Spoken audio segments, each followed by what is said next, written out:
अस्सलामुअलैकुम स्टूडेंट्स। आज हम चैप्टर नंबर 2 का क्वेश्चन नंबर 24 करेंगे और आज चैप्टर नंबर 2 जो है वो कंप्लीट कर देंगे इंशाल्लाह। क्वेश्चन नंबर 24 है कि in the expansion of 2x plus y minus 5z power 4, इन पे इनके ऑप्शंस जो है, अब इसके कितने पार्ट्स हमने करना है। इसके 5 पार्ट्स हैं। फर्स्ट है find the sum of all multinomial coefficients, कि हमने सम फाइंड करना है जितने भी इसके अंदर मल्टीनोमियल के कोएफिशिएंट है वो। नेक्स्ट है find the sum of all coefficient. अब ये जो दोनों है, ये दोनों एक दूसरे से डिफरेंट है। और ये किस तरह से डिफरेंट है कि अब जो वन पार्ट है उसमें हमने कोएफिशिएंट फाइंड करने हैं मल्टीनोमियल के साथ जो है, ठीक है। अब जो हमारे पास पार्ट नंबर 2 है उसमें हमने कोएफिशिएंट फाइंड करने हैं सिंपल इसके कोएफिशिएंट, इसमें मल्टीनोमियल का कोई जिक्र नहीं है, इसमें हमने सिंपल कोएफिशिएंट्स फाइंड करने हैं। सी में है find the sum of find the number of terms, कि टोटल इसकी एक्सपेंशन जब हम करेंगे तो टोटल हमारी कितनी टर्म्स बनेगी वो हमने फाइंड करना है। क्यों? क्योंकि हमने देखे मल्टीनोमियल को एक्सपैंड नहीं किया और हमने सिंपली पे काम किया था बाइनोमियल पे। और डी में हमारे पास है how many terms are there attaining the greatest coefficient, कितनी टर्म्स होंगी जो कि इसका मैक्सिमम अटेन करेंगी, मैक्सिमम कोएफिशिएंट अटेन करेंगी। Find the value of the greatest coefficient, कि जो सबसे बड़ा कोएफिशिएंट आ रहा है उसकी वैल्यू क्या है हमारे पास। अच्छा जी, अब हम ए पार्ट को करते हैं। ए पार्ट है गिवन, हम ए पार्ट में हमने फाइंड क्या करना है, हमने फाइंड करना है कि हमारे पास जितनी भी मल्टीनोमियल्स आ रही हैं उन सब के कोएफिशिएंट का सम क्या है। मल्टीनोमियल के जो कोएफिशिएंट्स है उनका सम क्या है। अच्छा जी, गिवन है, गिवन मल्टीनोमियल जो हमें गिवन है वो है 2x plus y minus 5c power 4। Here index जो है वो n इज इक्वल है 4 के। तो number of terms in the multinomial, multinomial के अंदर कितनी टर्म्स है हमारी, 1 2 एंड 3, 3 टर्म्स है। अब इसका जो है कैलकुलेट करने का डायरेक्ट फॉर्मूला है, ये direct formula as it is याद करना है। Sum of all multinomial coefficients, हमारे पास जितने भी मल्टीनोमियल के कोएफिशिएंट है वो 3 होंगे 4 होंगे, जितने भी होंगे वो कोएफिशिएंट्स, और उसकी पावर में जो इंडेक्स आ रहा है वो, मतलब 3 पावर 4 इज इक्वल है 81। नेक्स्ट जो है हमारे पास वो क्या है, जो मल्टीनोमियल के अंदर जो कोएफिशिएंट्स आ रहे हैं सिंपल कोएफिशिएंट्स, वो मल्टीनोमियल कोएफिशिएंट नहीं, सिंपल कोएफिशिएंट्स जो आ रहे हैं।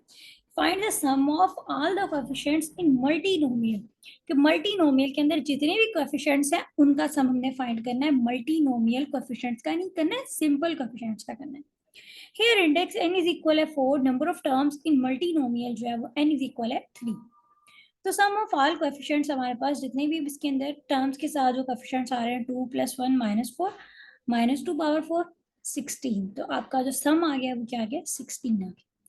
पार्ट नंबर सी में आ जाए तो यहाँ पर हमारे पास क्या था कि जब हम इसको एक्सपेंड करते हैं ना तो इसकी कितनी टोटल टर्म्स बनती है हमने वो बतानी है। तो find the number of terms in the expansion this.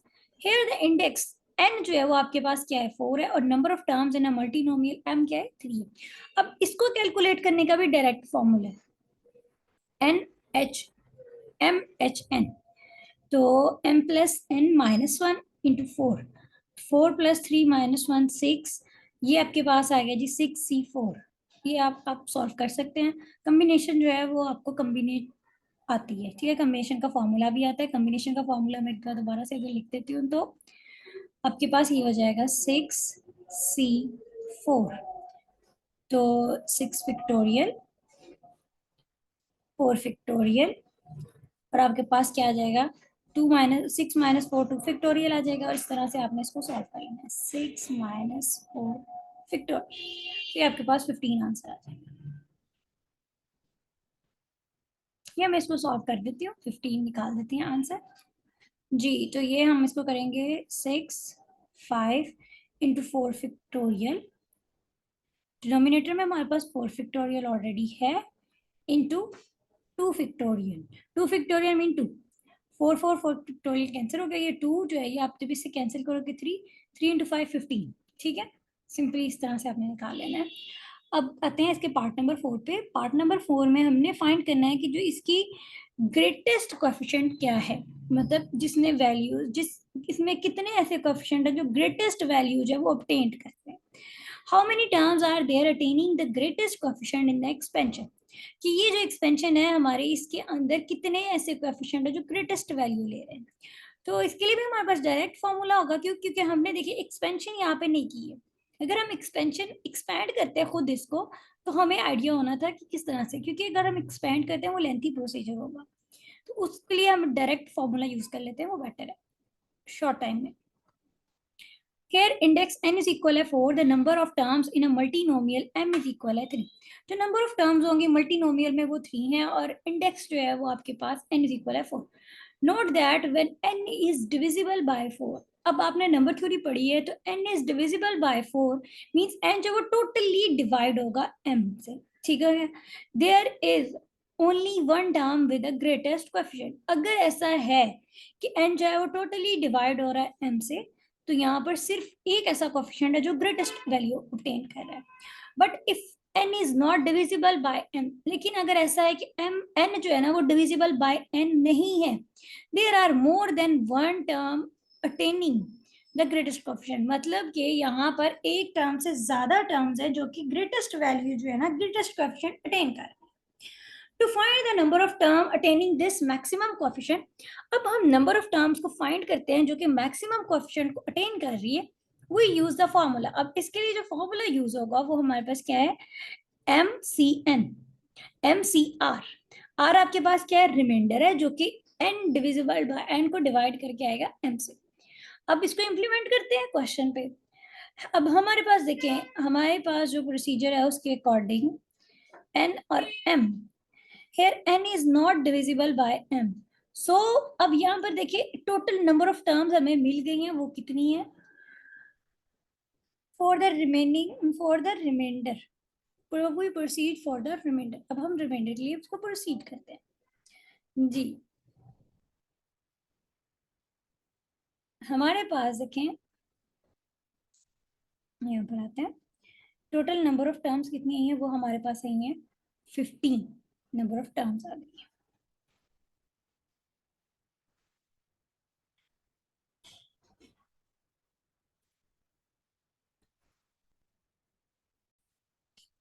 जी, यहाँ पर हमारे पास ये जो लिखी हुई है लाइन, ये मिस्टेक हो गई है लिखने में, टाइपिंग में या बुक में मिस्टेक है थी। अच्छा, आपके पास देखिए n जो है वो हमारे पास है 4 और m जो है वो 3 है, तो n जो है ना उसको m डिवाइड नहीं कर रहा है, कभी भी डिवाइड नहीं कर सकता है 4 को 3। तो इसको हम इस तरह से लिख सकते हैं कि 4 इज इक्वल है हमारे पास 3 इंटू 1 + 1। 1 जो है आपका क्वोशंट है और 1 आपका रिमाइंडर है। ये नंबर थ्योरी में आपने पढ़ा हुआ है, ठीक है, डिवीजन एल्गोरिथम इसको बोलते हैं। Q इज इक्वल है 1 एंड रिमाइंडर इज इक्वल है R इज इक्वल है 1। Hence required number of terms is given as, अब हमारे पास फॉर्मूला है MCR। M आपके पास 3 है, R आपके पास 1 है, तो मतलब 3 ऐसी टर्म्स हैं जो हमें वैल्यू दे रही हैं ग्रेटेस्ट, मतलब 3 ऐसी टर्म्स हैं जिनके ग्रेटेस्ट कोएफिशिएंट आ रहे हैं। अब नेक्स्ट जो है वो फाइंड करना है, find the value of the greatest coefficient, कि जो हमारे पास ग्रेटेस्ट कोएफिशिएंट आ रहा है उसकी वैल्यू क्या है, हमने वो फाइंड करनी है। ऑब्वियसली पहले भी डायरेक्ट फॉर्मूला से कर रहे हैं, अब भी डायरेक्ट फॉर्मूला यूज करेंगे इसको फाइंड करने के लिए। तो find the value of the greatest coefficient, to find the greatest coefficient we can use the short formula. अब हम यूज करेंगे short formula, n factorial over q factorial power m q plus 1 power r, when m जो है does not divide n, जब n जो है ना वो डिवाइड नहीं हो रहा है m से। तो here index n is equal है 4 एंड m इज इक्वल है 3। फर्दर n इज इक्वल है 4 is not divisible by m is equal to 3। Same इसी तरह जैसे ऊपर किया है ना, ऊपर भी ये इसी तरह से 4 डिवाइडेड बाय 3 लिखना था उन्होंने, लेकिन वो बाय मिस्टेक 15 डिवाइडेड बाय 5 हो गया, ठीक है। यहाँ पे आप 4 डिवाइडेड बाय 3 लिख लें, 4 डिवाइडेड बाय 3।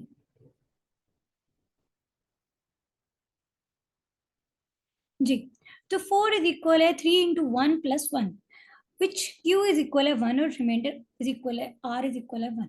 अब हम इसी फॉर्मूले में वैल्यूज पुट करते हैं। n हमारे पास यहाँ पर 4 है, q जो है वो 1 है, m आपके पास 3 है और यहाँ पर r जो है वो 1 है। इस फॉर्मूला में वैल्यू पुट करते हैं, वैल्यू पुट करने के बाद आप इसको सॉल्व कर लेंगे, इजीली सॉल्व हो जाएगा, ये आपके पास 12 इसका आंसर है। क्वेश्चन नंबर 25 जो है वो इजी क्वेश्चन है, और थोड़ा सा मजे का क्वेश्चन है। चलिए इसको करते हैं। प्रूफ दैट 3n3 अच्छा, अब इसके ऊपर क्योंकि सी ए कम्बिनेशन का हमने फॉर्मूला लगाया, 3n factorial over 3 factorial into 3n-3 factorial. देखिए अब यहाँ पर डिनोमिनेटर में हमारे पास -3 फैक्टोरियल आ रहा है, मतलब हम 3n को फैक्टोरियल को यहाँ तक ओपन करेंगे। हम 3n फैक्टोरियल की टर्म को ओपन करते हैं, 3n-1, 3n-2, 3n-3 फैक्टोरियल। अब ये दोनों टर्म सेम हो गए तो इन दोनों टर्म्स को हम कैंसिल कर देते हैं। देखिए अब हमारे पास ऊपर जो एक सिंपल 3 है, नीचे हमारे पास ये 3 है। अगर हम 3 फैक्टोरियल को ओपन करते हैं तो n into 3n-1, 3n-2 over 2। जी अब इसको मल्टीप्लाई कर लें आपस में इन टर्म्स को, तो आपके पास ये आंसर आ जाएगा। आई थिंक आप मल्टीप्लाई कर लेंगे। अब ये हमने किया, लेफ्ट हैंड साइड को हम इस चीज के इक्वल लेके आए। अब हम देखते हैं राइट हैंड साइड को सॉल्व करते हैं, क्या ये वो इसकी इक्वल आती है या नहीं। अगर तो वो इसके इक्वल आ गई है तो हमारा क्वेश्चन सॉल्व हो जाएगा। जस्ट हमें यही करना है, क्योंकि हमने यहाँ पे क्वेश्चन में क्या है, शो दैट, प्रूव दैट। हमने ये प्रूव करना है कि ये दोनों इक्वल। जी राइट हैंड साइड को जब हम लेके चलते हैं, 3n(c3) plus 6n(n)(c2) plus n3। अब इसके ऊपर कॉम्बिनेशन का फॉर्मूला लगाया, n factorial 3 factorial n-3 factorial, same इसी तरह से n फैक्टोरियल n-2। अब इसके डिनोमिनेटर में n-3 फैक्टोरियल, मतलब हमने n को कहाँ तक ओपन करना है, n-3 फैक्टोरियल तक ओपन करना है। हमने n को ओपन किया n-3 फैक्टोरियल तक, और n-3 फैक्टोरियल और n-3 फैक्टोरियल टर्म कैंसिल कर दी। इस n को हमने ओपन करना है n-2 फैक्टोरियल तक, और इन टर्म्स को कैंसिल आउट करते हैं। जी हमारे पास जो रिमेनिंग टर्म्स आ जाएंगी यहाँ से वो n3। अब ये जो 3 टर्म है, ये देखिए ये 3 टर्म जो है ये इस डिनोमिनेटर में 3 टर्म के साथ कैंसिल हो जाएगी। ये इस तरह से, ये देखिए अब यहाँ पर जो 2 फैक्टोरियल टर्म थी, ये 2 फैक्टोरियल 6 से होकर ये 3 रह जाएगा, तरह से कैंसिल हो जाएगी। अब ये जो टर्म्स है इनको जब आप सॉल्व करेंगे तो ये दोनों साइड जो है वो इक्वल आ जाएंगी फ्रॉम 1 and 2। तो ये दोनों जो है ये इक्वल होगी, तो आपने प्रूफ कर दिया। ये हमारा क्वेश्चन नंबर 25 भी सॉल्व हो गया। अब आते हैं क्वेश्चन नंबर 26 पे। तो क्वेश्चन नंबर 26 जो है, show that for all integers, जितने भी इंटीजर्स हैं n जो कि बिलोंग कर रहे हैं नेचुरल नंबर में से, एक्सपेंड कर रहे हैं the right hand side. Right hand side को जब हम एक्सपेंड करेंगे वी गेट, ठीक है, राइट हैंड साइड को मैंने आई थिंक पहले भी एक्सपेंड करवाया इसी चैप्टर में, कि हम r की वैल्यूज को पुट करते जाएंगे। देखिए हम r की वैल्यू को जब 0 पुट कर रहे हैं तो r 0 और -1 की पावर 0, मतलब -1 जब 1 की इक्वल आ गई तो ये टर्म हमारी खत्म हो जाएगी, nc 0। उसके बाद जब हम r को 1 पुट करेंगे तो यहाँ पे -1 आएगा साथ में, nc1। फिर जब n को r को हम 2 पुट करेंगे, ये -1 की जगह +1 होता जाएगा। इसी तरह से ये सारी आपके पास सीरीज आ जाएगी, ये आपके पास एक्सपेंशन आ गई। अब प्रूफ क्या, हमने शो क्या करना है कि ये जो सारी एक्सपेंशन है ना, ये 0 के इक्वल हमने शो करनी है।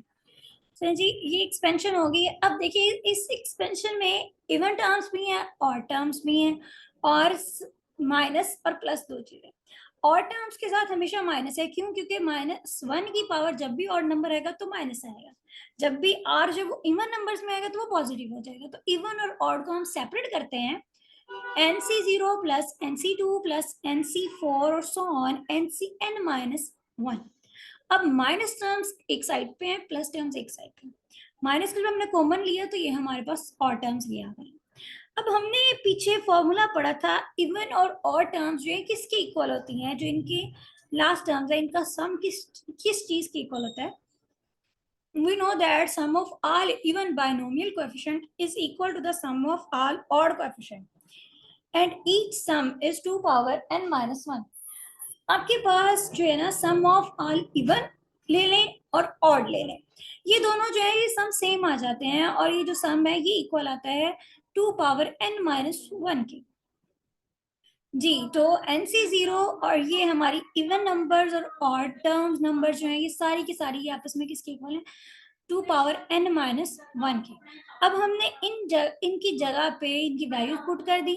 Putting these values in the above equation, ऊपर वाली इक्वेशन में हम जब वैल्यू पुट करेंगे, देखिए ऑड नंबर के साथ माइनस का साइन था, तो ये जो टर्म्स हैं ये आपस में कैंसिल आउट हो जाएंगे और रिमेनिंग हमें क्या मिल जाएगा, 0 मिल जाएगा। और आज हमारा चैप्टर 2 जो है वो कंप्लीट हो जाएगा, हो गया। इंशाल्लाह कल से हम चैप्टर नंबर 3 स्टार्ट करेंगे।